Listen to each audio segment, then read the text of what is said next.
Last time આપણે સરેરાશ વેગ અને સરેરાશ ઝડપની થિયરી જોઈ હતી, બરાબર?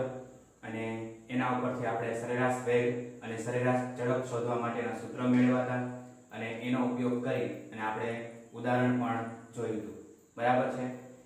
એ સરેરાશ વેગ અને સરેરાશ ઝડપનો આપણે ઉપયોગ કરી અને આજે તમારી ટેક્સ્ટ બુકનું પહેલું ઉદાહરણ આપણે સોલ્વ કરીએ, બરાબર? જેની રકમ આપણે બોર્ડ ઉપર લખેલી છે. રકમ છે વ્યવસ્થિત સમજી લઈએ એટલે દાખલો ગણવામાં એકદમ ઈઝી છે, બરાબર છે? તો રકમ શું કહેવા માંગે છે કે એક કાર સુરેખ પથ પર ગતિ કરે છે, જેમ કે આકૃતિમાં O થી P, બરાબર? આ આપણે આકૃતિ આપેલી છે એમાં કાર O થી ગતિની શરૂઆત કરે અને P સુધી જતી હોય તો આ એનો ગતિમાર્ગ છે કેવો કહેવાય? સુરેખ કહેવાય, બરાબર છે? કાર 18 સેકન્ડમાં O થી P જાય છે અને 6 સેકન્ડમાં P થી Q તરફ જાય છે. તો પહેલા કિસ્સામાં આપણે એવું શોધવાનું છે કે કાર O થી P જાય ત્યારે અને બીજા કિસ્સામાં O થી P પર જઈ Q પર પાછી ફરે ત્યારે તેનો સરેરાશ વેગ અને સરેરાશ ઝડપ શોધો. ટૂંકમાં આપણે અહીંયા બે તબક્કામાં દાખલો ગણવાનો છે. પહેલો તબક્કો એવો છે કે કાર O થી P સુધી જાય ત્યારે આપણે એનો સરેરાશ વેગ અને ઝડપ શોધવાનો. બીજા કિસ્સામાં કાર O થી P થી પાછી Q પર આવે, બરાબર?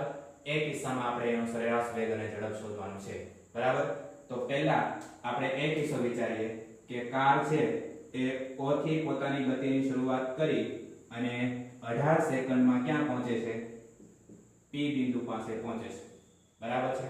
તો ત્યારે એનો સરેરાશ વેગ અને ઝડપ કેટલો હશે એ શોધી લઈએ. તો આપણે એ શોધીએ કે કાર O થી P જાય ત્યારે તેનો આપણે શું શોધવાનો છે? સરેરાશ વેગ. અને સરેરાશ વેગનું સૂત્ર શું થાય? સ્થાનાંતર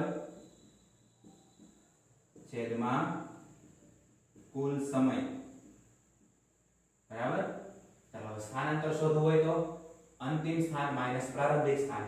અહીંયા જુઓ કાર પોતાની ગતિની શરૂઆત ક્યાંથી કરે છે? O બિંદુથી. તો શરૂઆત કરે ત્યારે સમય છે t1 બરાબર 0 સેકન્ડ, ત્યારે એનું સ્થાન x1 બરાબર કેવું હશે? 0 મીટર. પછી 18 સેકન્ડ પછી એટલે કે t2 બરાબર 18 સેકન્ડે એ P બિંદુ પાસે પહોંચે છે ત્યારે એનું કાપેલું અંતર x2 બરાબર કેટલું થાય? P બિંદુના યામ એ કેટલા છે? 360. એટલે કાર છે એને કાપેલું અંતર 360 મીટર થશે. અહીંયા આપણે સ્થાનાંતર શોધવાનું છે તો અંતિમ સ્થાન માઈનસ પ્રારંભિક સ્થાન કરશો એટલે સ્થાનાંતર મળશે. અંતિમ સ્થાન કેટલું છે એનું?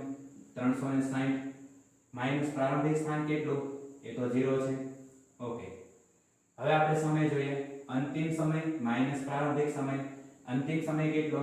18 માઈનસ પ્રારંભિક સમય કેટલો? 0. તો આ આપણને મળ્યું 360 ના છેદમાં 18 અને આનો તમે ભાગાકાર કરો એટલે આવશે 18 દુ 36 એટલે 20 મીટર પર સેકન્ડ. અને આગળ નિશાની બતાવવાની પ્લસ, કારણ કે સરેરાશ વેગ છે એ આપણને દિશાની પણ માહિતી આપશે અને આ પ્લસ એવું સૂચવે છે કે કાર ઉગમ બિંદુથી સુરેખ પથ ઉપર જમણી બાજુ એટલે કે ધન x દિશામાં ગતિ કરે છે, બરાબર? તો આ આપણને મળી ગયો એનો સરેરાશ વેગ. સરેરાશ વેગ મળી ગયો તો સરેરાશ ઝડપ પણ મળે. જો કઈ રીતે?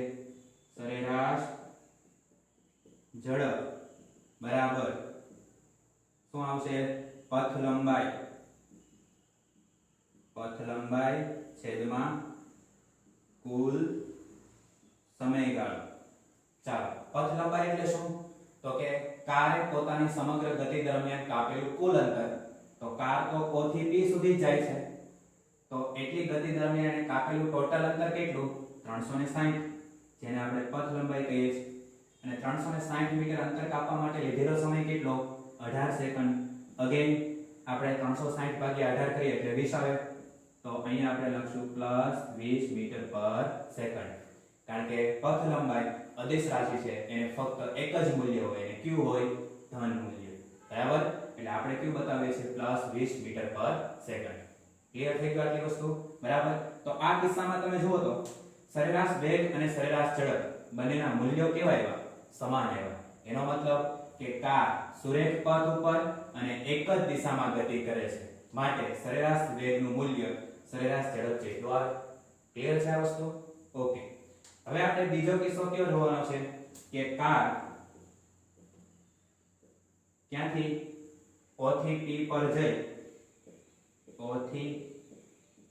પર જઈ અને ક્યાં આવે? Q પર પાછી ફરે ત્યારે આપણે સરેરાશ વેગ શોધવાનો છે. સરેરાશ વેગ બરાબર શું થશે? અગેન સ્થાનાંતર છેદમાં સમયગાળો. બરાબર. ચાલો, કાર છે O થી P સુધી કેટલી સેકન્ડમાં જાય છે? 18 સેકન્ડમાં. P પર જઈ અને શું થાય છે? પાછી ફરે છે અને ક્યાં સુધી આવે છે? Q સુધી આવે. પણ P થી Q સુધી આવે ત્યારે એને લીધેલો સમયગાળો કેટલો છે? 6 સેકન્ડ. બરાબર છે. P થી Q સુધી આવવામાં કેટલો સમય લે? 6 સેકન્ડ લે છે. તો આ કિસ્સામાં આપણે એનું શું શોધવાનું છે? સ્થાનાંતર. તો હવે તમે જુઓ, કારની ગતિની શરૂઆત ક્યાંથી થાય? O બિંદુથી. પૂરી ક્યાં કરી એને? Q બિંદુએ. તો આ Q બિંદુ છે એ કાર માટે શું થશે? અંતિમ બિંદુ. અને O બિંદુ છે શું થશે? પ્રારંભિક બિંદુ. બરાબર. તો સ્થાનાંતર બરાબર શું થાય? તો કે કારનું અંતિમ સ્થાન માઈનસ પ્રારંભિક સ્થાન. અંતિમ સ્થાન કેટલું? 240. પ્રારંભિક સ્થાન કેટલું? 0. તો આપણે અહીંયા શું લખશું? 240 માઈનસ 0 છેદમાં સમયગાળો. સમયગાળો છે તો આપણે કેટલો લેશું? કુલ લેશું ને, કારણ કે આ 18 અને આ 6. તો 18 O થી P સુધી જવા માટે અને P થી Q સુધી જવા માટે કેટલો? 6. તો આપણે સમયગાળો કેટલો લેશું? 18 + 6. તો 240 અને છેદમાં કેટલા આવશે? 24. બરાબર. તો 24 દાણ 240. આ એનો શું મળી ગયો આપણને? સરેરાશ વેગ. પણ અહીંયા શું આવશે? પ્લસ. ધ્યાન એ રાખવાનું છે કે અહીં સમય આપણે કઈ રીતે લીધો? સમયગાળો આપણે લેવાનો છે ટોટલ, કે કાર O થી P સુધી જાય અને P થી Q પર પાછી આવે ત્યાં સુધીનો સમયગાળો 18 સેકન્ડ પ્લસ 6 સેકન્ડ. એટલે કેટલો થાય? 18 + 6 એટલે 24. 240 / 24 કરો એટલે તમને મળશે 10 મીટર પર સેકન્ડ. ક્લિયર? ઓકે. હવે આપણે જોઈએ સરેરાશ ઝડપ. તો સરેરાશ ઝડપ બરાબર શું થાય? પથ લંબાઈ છેદમાં કુલ સમય. ચાલો, પથ લંબાઈ કેટલી કહેશો તમે? તો કાર O થી P સુધી જાય 360. પાછી P થી Q પર આવે ત્યારે કેટલું થયું હશે? તો આ તમે જોઈ લો. આ થયું 360, આ થાય 40, આ 40 અને આ 40 એટલે 120 બીજું કાપે છે. બરોબર. એટલે ટોટલ એને અંતર કાપ્યું છે 360 O થી P સુધીનું અને P થી Q સુધીનું જે અંતર કાપ્યું છે એને કાપ્યું 120 અને ત્યાં સુધીમાં એને સમયગાળો કેટલો લીધો? 18 + 6. બરાબર. એટલે 24. તો 18 + 6 બરાબર 360 + 120 એટલે કેટલું થશે? 480 અને આ છે 24. બરાબર. અને 24 દુ 48. બરાબર. એટલે આ આપણને મળશે +20 મીટર પર સેકન્ડ. તો અહીંયા તમે જુઓ બીજા કિસ્સાની અંદર સરેરાશ વેગ અને ઝડપના મૂલ્યો અલગ અલગ આવે છે. આવું શા માટે થયું? છેલ્લે તમારે લખવું હોય તો લખી શકાય કે સરેરાશ ઝડપ ગ્રેટર ધેન સરેરાશ વેગ. બીજા કિસ્સાની અંદર ઝડપનું મૂલ્ય છે એ વેગ કરતા કેવું આવે છે? વધારે આવે છે. બરાબર છે. આવું શા માટે થયું? તો કે કાર છે પોતાની સમગ્ર ગતિ દરમિયાન કાપેલું કુલ અંતર વધારે છે સ્થાનાંતરની સરખામણીમાં. સ્થાનાંતર માત્ર કેટલું કરે છે? O થી Q સુધીનું. પણ સમગ્ર ગતિ દરમિયાન કાપેલું કુલ અંતર કેટલું? એને 480 મીટર. બરાબર. સ્થાનાંતર કેટલું કર્યું? 240 મીટર. તો સ્થાનાંતર ઓછું આવે તો સરેરાશ વેગ ઓછો જ આવે. પથ લંબાઈ છે વધારે આવે એટલે સરેરાશ ઝડપ વધારે આવે. બરાબર છે. તો આ રીતે તમારો આ ઉદાહરણ નંબર 1 એ અહીંયા કમ્પ્લીટ થાય છે. બરાબર છે. બંને કિસ્સા માટે આપણે સરેરાશ વેગ અને ઝડપ શોધી લીધા. બરાબર. તો આ દાખલો તમે વ્યવસ્થિત લખી નાખો. પછી આપણે લાસ્ટ ટાઈમ આપણે ટોપિક જ્યાંથી પૂરો કર્યો હતો કે સરેરાશ વેગ છે એ ફક્ત પદાર્થ કઈ દિશામાં ગતિ કરે છે એની માહિતી આપે છે, પરંતુ જુદા જુદા તાત્ક્ષણિક સમયે જે તે સમયે બરાબર પદાર્થનો વેગ કેટલો હશે એની માહિતી આપતું નથી. તો એના માટે આપણે એક નવી ભૌતિક રાશિ વ્યાખ્યાયિત કરવી પડે, અને એ કઈ છે તો કે તત્કાલીન વેગ અને ઝડપ. બરાબર, એ આપણે આજે જોવાની છે. એ પહેલા આ દાખલો તમે વ્યવસ્થિત ગણી રાખો, પછી આપણે એ જોઈએ. બરાબર, હવે મિત્રો આપણે લાસ્ટ ટાઈમ જે સરેરાશ વેગ અને ઝડપ એની થિયરી પૂરી કરી ત્યારે છેલ્લે એક વાક્ય કીધું હતું કે સરેરાશ વેગ છે એ ફક્ત પદાર્થ કઈ દિશામાં ગતિ કરે છે એની માહિતી આપે છે, પરંતુ જુદા જુદા તાત્ક્ષણિક સમયે એટલે કે તત્કાલીન સમયે પદાર્થની ઝડપ કેટલી હશે એના વિશેની માહિતી સરેરાશ વેગ ઉપરથી મળતી નથી. બરાબર છે. ટૂંકમાં સરેરાશ વેગ એ આપેલા સમયગાળામાં પદાર્થનું કે કોઈ વાહનની સરેરાશ વેગ કેટલો હશે એની માહિતી આપે છે. દાખલા તરીકે આપણે એમ કહીએ કે કોઈ એક વાહન છે એ બિંદુથી પોતાની ગતિની શરૂઆત કરે છે અને કોઈ બીજા એક બી બિંદુ સુધી પહોંચે છે. આ A અને B વચ્ચેનું 100 કિલોમીટરનું અંતર એ વાહન 2 કલાકમાં કાપે છે. તો આપેલો સમયગાળો 2 કલાક, કાપેલું અંતર 100 કિલોમીટર. તો વાહનની સમગ્ર ગતિ દરમિયાન એનો સરેરાશ વેગ કેટલો હશે? તો આપણે કહી શકીએ 50 કિલોમીટર પર અવર. પણ એ આપેલા સમયગાળા, વચ્ચેના કોઈ સમયગાળા માટે ધારો કે વાહન આ બિંદુએ પહોંચે, પછી આ બિંદુએ પહોંચે, આ બિંદુએ પહોંચે, તો આ વચ્ચેના કોઈ સમયગાળામાં બરાબર છે એ વાહનનો વેગ કેટલો હશે એટલે કે તત્કાલીન વેગ કેટલો હશે એની માહિતી આપણને સરેરાશ વેગ પરથી મળતી નથી. તો અહીંયા વચ્ચેના કોઈ સમયગાળામાં આપણે વાહનનો છે વેગ મેળવવો હોય કે કોઈ પણ પદાર્થનો તમારે તત્કાલીન વેગ મેળવવો હોય જે તે સમયનો, તો એના માટે આપણે એક નવી ભૌતિક રાશિ વ્યાખ્યાયિત કરવી પડશે. એ છે તત્કાલીન વેગ અને ઝડપ. બરાબર, હવે આ તત્કાલીન વેગ અને ઝડપ છે એને આપણે એક ઉદાહરણની મદદથી સમજીએ કે ધારો કે કોઈ એક વાહન છે એ ઉગમ બિંદુથી પોતાની ગતિની શરૂઆત કરી અને સુરેખ પથ ઉપર ગતિ કરે છે. બરાબર છે. શરૂઆતમાં વાહન છે સ્થિર હશે, બરાબર, એટલે કે ઉગમ બિંદુ ઉપર હશે ત્યારે એનો જે સમય છે એ પણ 0 હશે, એટલે આપણે અહીં લખી શકીએ t બરાબર 0 અને એને કાપેલું અંતર પણ કેવું હશે? 0 હશે. પછી પોતાની ગતિની શરૂઆત કરે એટલે પહેલી સેકન્ડે ધારો કે પદાર્થ અહીંયા છે ત્યારે એનું સ્થાન કેટલું છે? 1.5 મીટર જેટલું એને અંતર કાપી નાખ્યું છે. કોઈ બીજી સેકન્ડે પદાર્થ અહીંયા હશે, બરાબર, ત્યારે એને 6 મીટર જેટલું અંતર કાપ્યું છે. ત્યાર પછી કોઈ ચોથી સેકન્ડે છે એ પદાર્થ અહીંયા હશે, એને 12 મીટર જેટલું અંતર કાપ્યું છે. એમ કરતા કરતા સમય આગળ વધતો જાય એટલે પદાર્થે કાપેલું અંતર પણ વધતું જાય છે. બરાબર છે. ત્રીજી જે કોલમ છે એ બતાવે છે ઓડોમીટરનું અવલોકન. હવે આ ઓડોમીટર શું છે? તો તમે બધાએ ઓડોમીટર જોયેલું છે કે કોઈ પણ વાહનમાં આગળના ભાગમાં સ્પીડ માપવા માટેનું એક યંત્ર આવેલું હોય છે જેને આપણે ઓડોમીટર કહીએ છીએ. આ ઓડોમીટર છે એ જે તે સમયે પદાર્થની અથવા તો કોઈ વાહનની એ આપણને શું આપે છે? તત્કાલીન ઝડપ આપે છે, અથવા તો સમગ્ર ગતિ દરમિયાન આપેલા સમયગાળામાં પદાર્થની સરેરાશ ઝડપ આપે છે ઓડોમીટર. બરાબર છે. પણ ઓડોમીટર છે એ વેગ વિશે કોઈ માહિતી આપતું નથી. આ ખાસ ધ્યાનમાં રાખવાનું.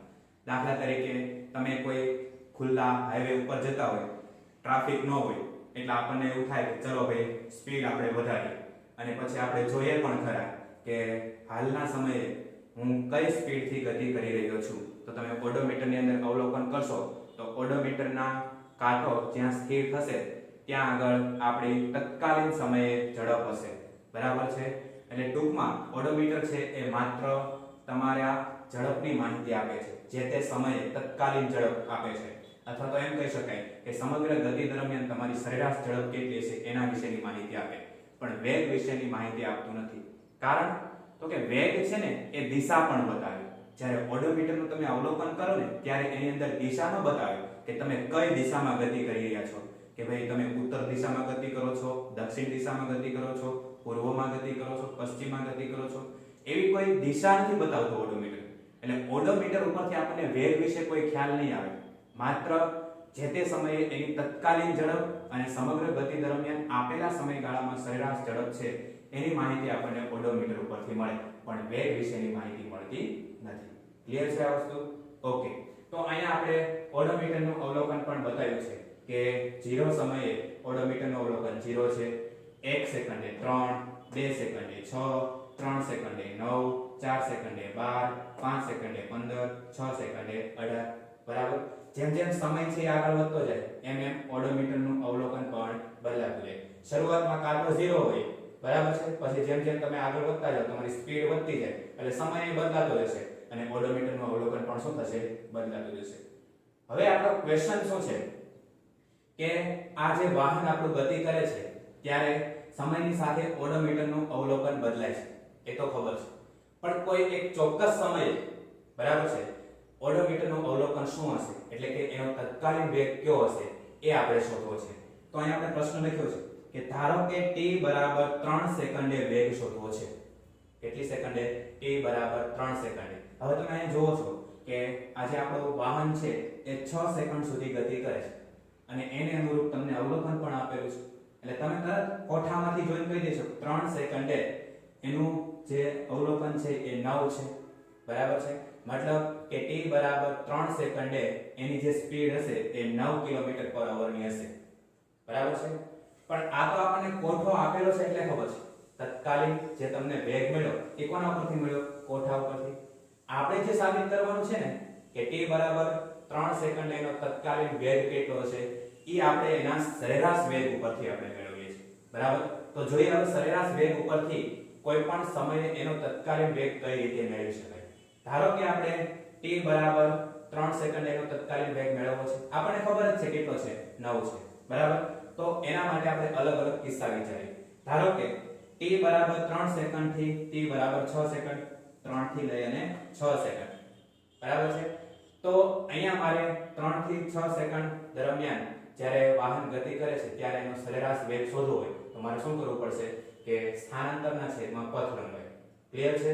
સ્થાનાંતર આપણને કેવી રીતે મળે? તો કે અંતિમ સ્થાન માઈનસ પ્રારંભિક સ્થાન, અને સમય કઈ રીતે મળશે? સમયગાળો તો કે અંતિમ સમય માઈનસ પ્રારંભિક સમય. તો અહીંયા જુઓ 3 થી 6 સેકન્ડ આપણે લઈએ તો મારે સમયગાળો જોતો હોય તો કઈ રીતે મળશે? 6 - 3 બરાબર 3 સેકન્ડ. હવે મારે સ્થાનાંતર જોઈએ છે તો સ્થાનાંતર છે આપણને કઈ રીતે મળશે? તો કે 6 એ છે એનું સ્થાન કેટલું છે? 54 મીટર. 3 એ છે એનું સ્થાન કેટલું? 13.5 મીટર. તો આપણે 54 માંથી 13.5 બાદ કરવા પડશે. છેદમાં એનો સમયગાળો 6 માંથી 3 જાય, 3 વધે. તો આપણે અહીં શું લખીએ? સરેરાશ વેગ બરાબર 54 - 13.5 છેદમાં 3 બરાબર કેટલું આવ્યું? 13.5 મીટર પર સેકન્ડ.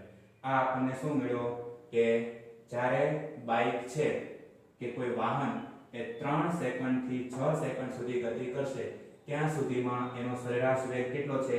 13.5 મીટર પર સેકન્ડ. આને તમે સરેરાશ ઝડપ પણ કહી શકો. શું કામ? તો કે આ જે વાહન છે સુરેખ પથ ઉપર અને એક જ દિશામાં ગતિ કરે છે એટલે એના સ્થાનાંતર અને પથ લંબાઈનું મૂલ્ય સરખું હશે, બરાબર. તો એના ઉપરથી સરેરાશ વેગ અને સરેરાશ ઝડપનું મૂલ્ય પણ કેવું હશે? સરખું હશે. તો આપણને આ વાહન 3 થી 6 સેકન્ડ સુધી ગતિ કરે છે ત્યાં સુધીનો એનો સરેરાશ વેગ કેટલો? 13.5 મીટર પર સેકન્ડ. આ જે આપણને મૂલ્ય મળ્યું એ એના સાચા મૂલ્ય કરતા ઘણું દૂર છે. 3 સેકન્ડ એનો વેગ 9 છે, તમને અહીં કેટલો મળ્યો સરેરાશ વેગ? 13.5, બરાબર છે. તો હવે બીજી કોઈ એક કન્ડિશન વિચારીએ. ધારો કે આપણે સમયગાળો 3 થી 5 સેકન્ડ લઈએ એટલે શું કરીએ છીએ? સમયને ઘટાડીએ છીએ. તો 3 થી 5 લ્યો તો તમને તફાવત કેટલો મળે? 5 - 3 એટલે આપણને મળશે 2 સેકન્ડનો તફાવત.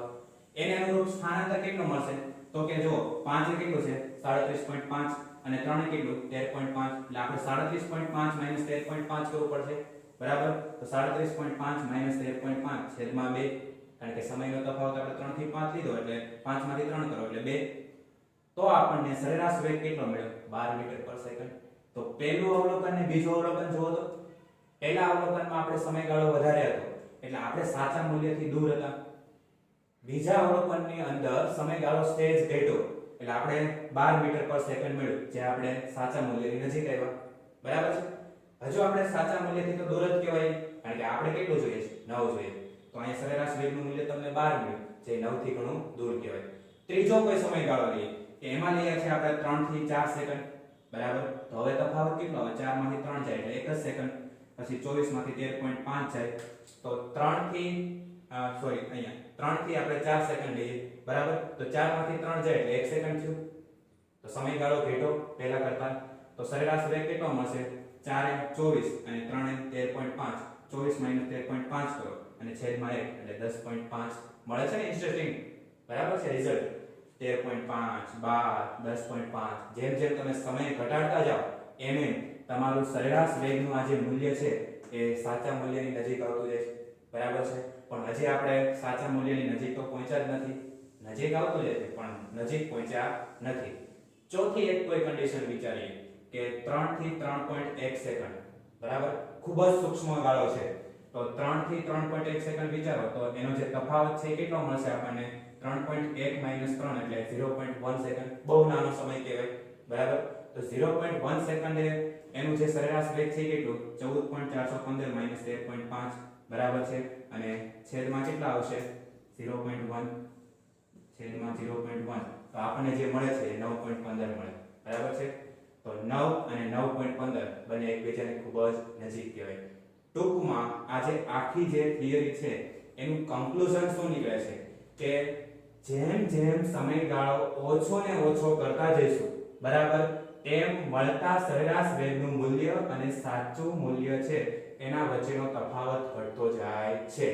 તમારે આના ઉપરથી એક વાક્ય એવું યાદ રાખવાનું છે હવે કાયમ માટે કે જેમ જેમ સમયગાળો ઓછો, બરાબર, જેમ સમયગાળો છે એ એકદમ સૂક્ષ્મ, તેમ એ સૂક્ષ્મ સમયગાળા દરમિયાન મળતું સરેરાશ વેગનું મૂલ્ય, બરાબર છે, એ જે તે સમયે એ આપેલા વાહનનું તત્કાલીન વેગનું મૂલ્ય કહેવાય, બરાબર છે.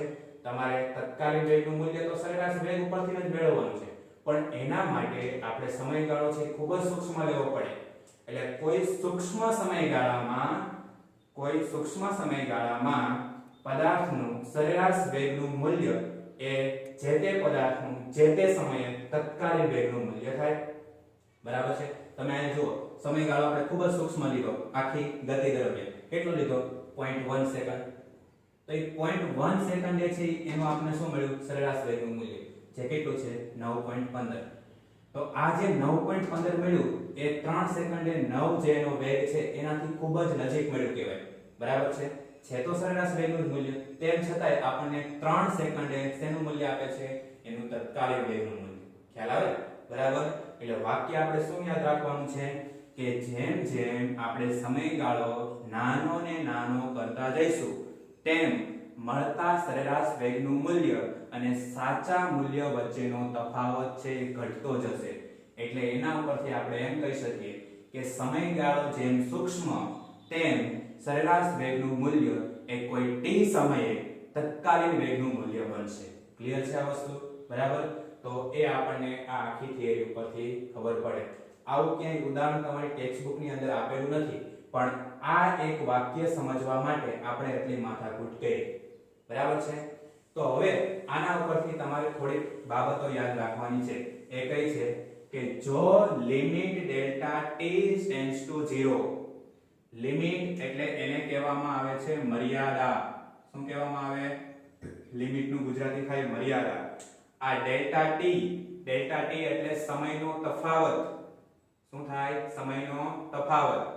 ટેન્ડ્સ ટુ 0 એટલે આપણે એમ કહી શકીએ કે સમયગાળો છે એ 0 ની ખૂબ જ નજીક હોય, બરાબર છે.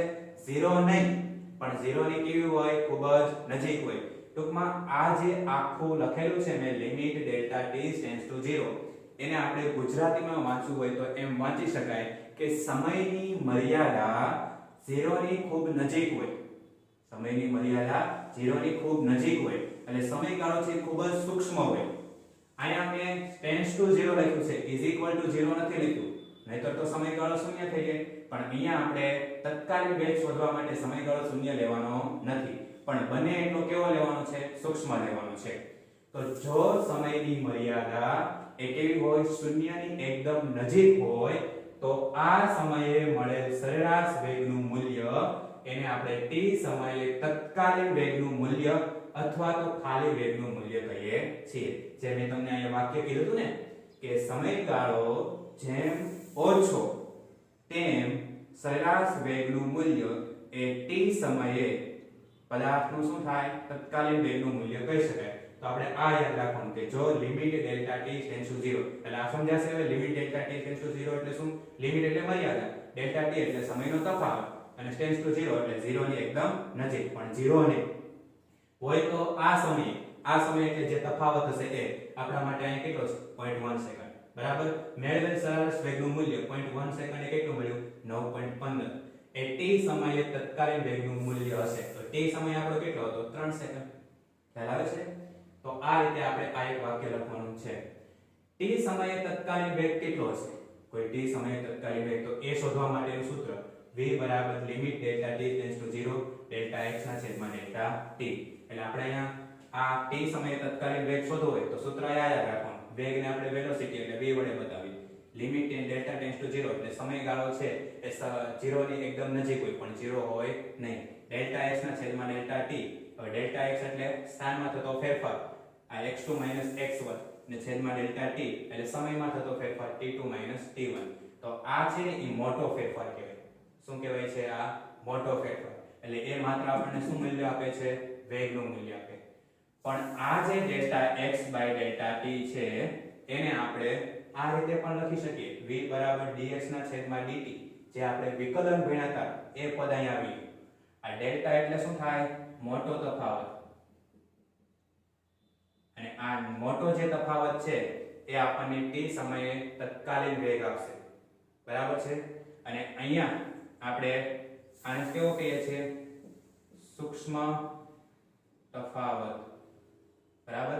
dx dt. v બરાબર dx dt. એટલે આને કહેવાય છે કે x નું t ની સાપેક્ષે વિકલન. શું કહેવામાં આવે છે? x નું t ની સાપેક્ષે વિકલન. આપણે વિકલનની અંદર ભણ્યા હતા પણ ખરા. અહીં dx dt એ x નું t ની સાપેક્ષે શું કહેવાય? વિકલન કહેવાય. બરાબર છે?